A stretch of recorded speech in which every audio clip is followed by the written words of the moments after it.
Lord of the Rings. I grew up reading Lord of the Rings, so when I heard they were going to make a movie, I was skeptical. How could they take such a perfect, epic story and put it on the big screen?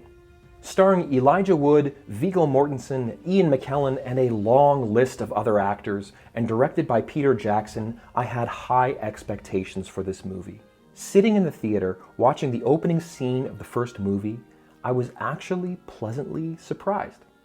And it didn't take long before I was hooked.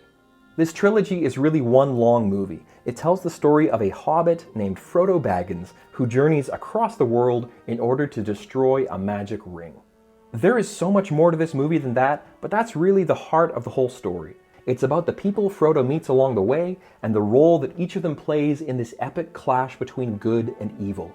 It's a true fantasy masterpiece. I don't know how Peter Jackson did it, but he did it. These movies feel like they were shot on location in Middle-earth. These characters feel like they were pulled right out of the pages of the book and put on screen.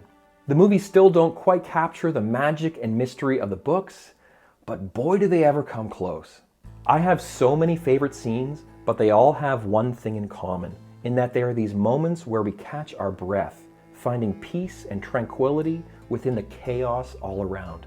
Gandalf whispering to a moth on top of the Tower of Orthanc, Pippin singing to Denethor as his cavalry is charging towards death, Sam telling Frodo that there is still some good left in the world and it's worth fighting for. One of the best examples of this peace within the midst of chaos is when Gandalf describes the Grey Havens to Pippin. They are under siege in Minas Tirith, preparing for their inevitable defeat, and Gandalf looks at Pippin and smiles. And then he tells him that death is not the end.